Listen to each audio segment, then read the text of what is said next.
Hey everybody, it's Adam from Team Jesus Preachers here. I wanted to do a video. A lot of times we're putting videos up on YouTube talking about ministry and the work that God has blessed us to be able to do, commissioned us to go to all the world and preach the gospel to every creature.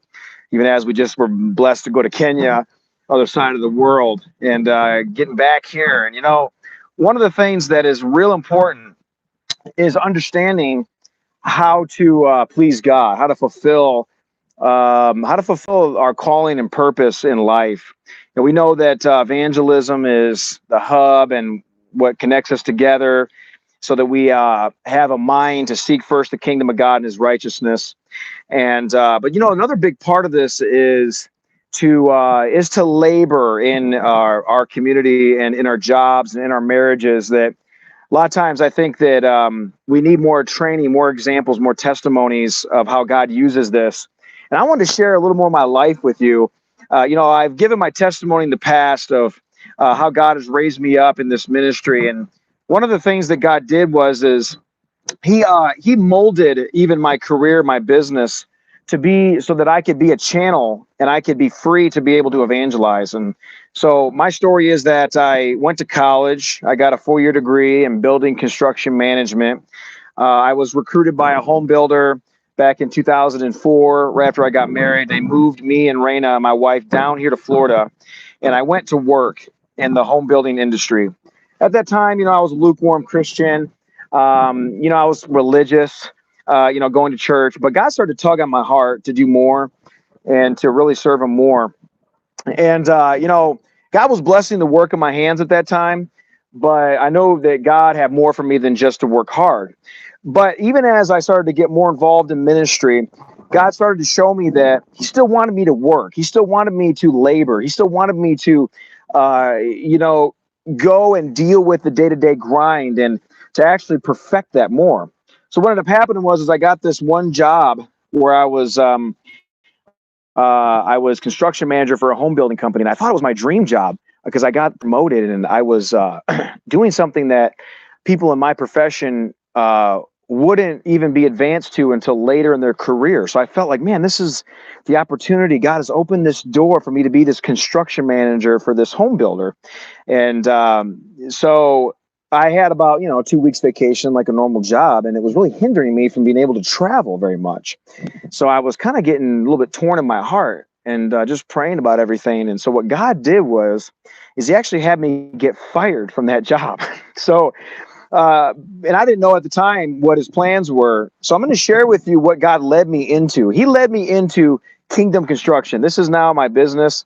I went by faith and I started up a remodeling construction business. And because I recognized that, this is what's going to free me up to be able to travel more. And I just wanted to show you because, number one, that, if you're called to do what I'm called to do, you probably will be called to have your own business. You'll probably be called to do this kind of thing where you're not tied down necessarily. Now, God could do it through that. Maybe you are able to get some extra vacation time and, that kind of thing. That's one way. But to be an evangelist, to be able to travel, you need time. You need freedom. And so what I want to do is I want to show you into my life. I want to show you my trailer. I want to show you organization, cleanliness, presentation. These are all important things when we're going to be presenting ourselves, running the business. There's things I learn something new every day working for myself. Communication, timeliness, these things. But the big thing I want to show you today is how God has taught me to stay organized. I've learned this is very important. People, they always come, like people that I work for, they come and they look inside my trailer and they want to see what it looks like. They want to see what I'm wearing, am I dressed in cleanly clothes or am I just in rags, these kind of things, they speak to people of excellence. And so I want to show you this because I want to show you how you're faithful in what is least, how God is able to give you more. And, it takes effort. It takes a commitment to stay on top of your life so that you can be a good steward. So without further ado, I'm going to just show you. going to show you, this is my rig, that God blessed me with here. My truck and trailer.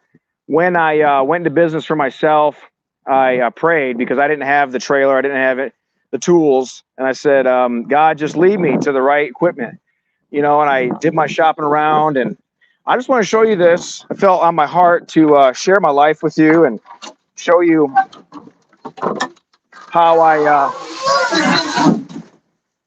I run this thing, and it's just me. I don't have anyone helping me. What you're seeing here is the work of my hands. God's given me wisdom, and I built these shelves, and I got, my business is kind of interesting because I have to keep like 12 different types of things on my trailer because I don't know what I'm going to be working on or what problems I'm going to run into.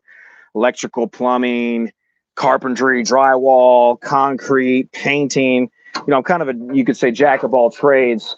So, I've asked God for the right wisdom to, how do I organize this trailer? What do I need to keep on this trailer? What kind of fasteners? What kind of extra materials? I got my table over here for when I got to lay out long pieces of lumber, my collapsible ladder and a hose. And I want to show you guys these things because this is life. This is true life as a Christian. And I purpose to keep my trailer clean. After my jobs, I clean this thing out, make sure that everything's reorganized. And I built these ladder racks on the side. I put the ladders up on these racks, tie them off, and that way they're not inside my trailer, cluttering things up. Just simple ways to keep things organized. And it's a beautiful thing to be able to find where things are at and make good use of what you have. Use wisdom, And so looking in the side door here, you've got you can see on my shelves here the things I've got organized all in bins, and got all my tools, my power tools here that I keep all the cords wrapped up so they're not all tangled together. And everything has a home, so that when I need that tool, when I need that compressor, the air gun, I know where it's at. I got all my caulks over here. I do a lot of waterproofing. So I've got a whole 2 shelves with just waterproofing and all my rags up on top. Everything's in its home, all my cords here. This is the kind of stuff that, it really takes effort on the front end, to keep things in their proper place. Now, I want to inspire you guys. I want to inspire the young people, my truck. So when I am traveling and working without my trailer, I've got a whole slew of tools that I use every day. These are the things I would use the most. So I built a little shelf back here. I got all my hand tools, all my screwdriver, everything that you would need, all my drill sets, all my drills, extra, all my hand, everything is here that I would use the most. That if I'm out and about and I'm on a job, and I don't want to have to take my trailer, it's all right here. I know where everything's at. I want to show you guys this and just to inspire you to go forward, in business. My truck, I try to keep this thing cleaned out. Got my cooler, just a simple, keep water on, and food. Just a wise thing to do. Plan ahead, save money, that kind of thing. But, God inspires me to always clean out my truck, keep this thing clean, keep it smelling good. See if there's any like food, down under the seat or something, well, you never know who's going to have to climb in there with you. You might have a client or someone in there, keeping the back nice. This is the kind of stuff that people don't see. They think that life of a preacher is just go out and preach and, they don't see the behind the scenes. They don't see what happens from day to day. When I'm not preaching, I'm working, like Paul said, I'm working night and day, to be an example. And this is the way of the Lord. This is what God honors. He honors organization. He honors cleanliness. He honors hard work. We just came from Kenya, and there's a lot of people there that need these kind of qualities. They're kind of looking more for a handout. They want to be a pastor and just receive donations. That's one of the things that I see that God has blessed us with as an example, that we don't want to just get donations. We don't want to just put the burden on someone else so we can just go preach all the time. We'd rather be like Paul and be a tent maker. Jesus was a carpenter before he went into his 3-year ministry, and we really believe in in doing that because, character is built. You learn how to make good use of all that we have here in America. And so I just wanted to show you, and here's the thing too that's amazing about this is that God has given me these two accounts. I'm standing outside of this account right now. God dropped it down to me from heaven. I am responsible for these two main accounts where, it's like basically I charge whatever I need to charge. They entrust me to be able to charge, what it would be above average in my field.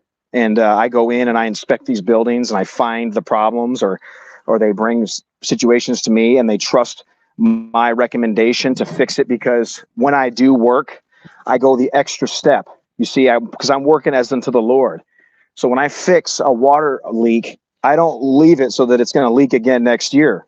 I fix it so that it's fixed for good. You see, and it costs them more money to do it that way, but they recognize that the other option is that they're going to be repairing it again. It's going to cost more in the future. You see, so we want to present to people that kind of heart that when we work, we're trying to fix the problem. We're trying to find a solution.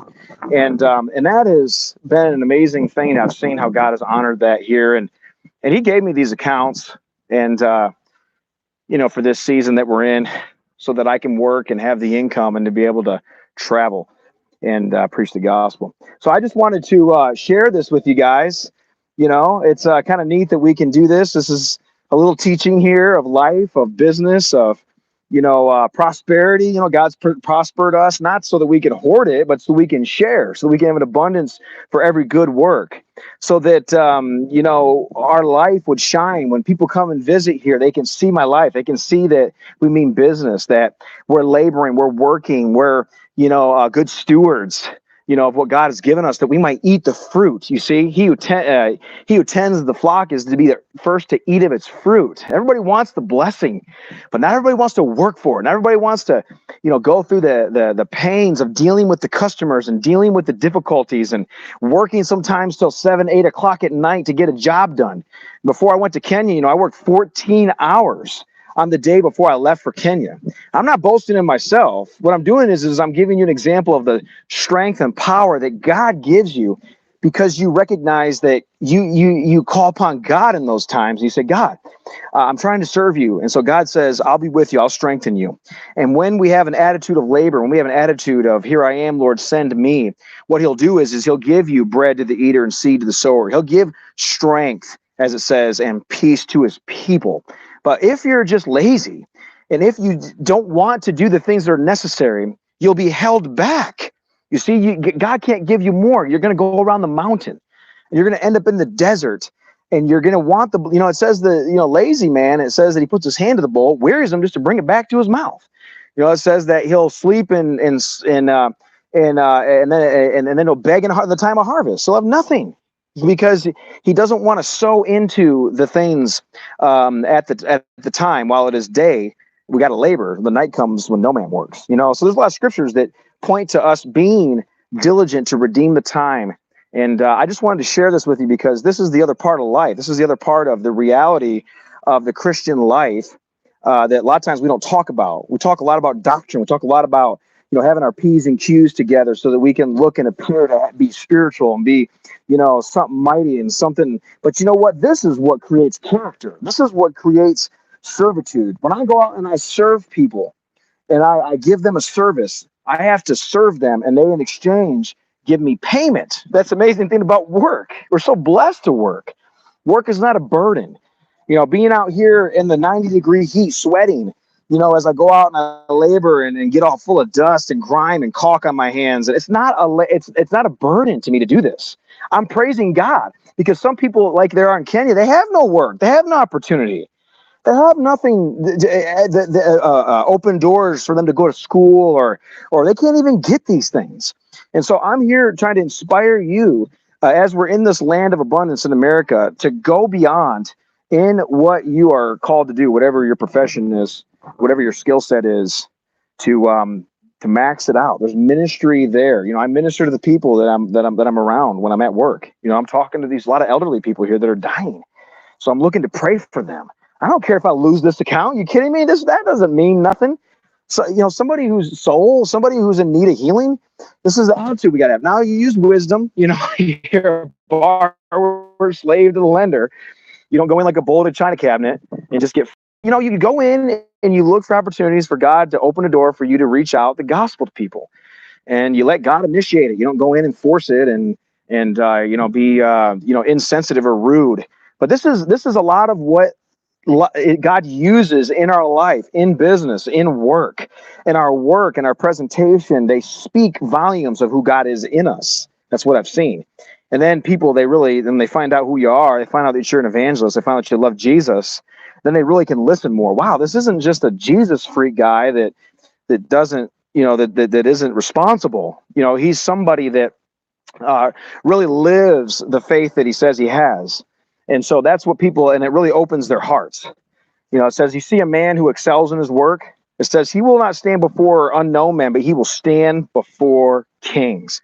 And so that's what God's raising us to be. So wanted to inspire you guys in this practical example of working and organization, cleanliness, working hard, these things. I want to inspire you guys that you might be blessed as I'm blessed. My wife and I are blessed. And we give God the glory. Lord gives, Lord takes away. Blessed be the name of the Lord. So I don't cling to my business. I don't cling to my life. God can say, hey, today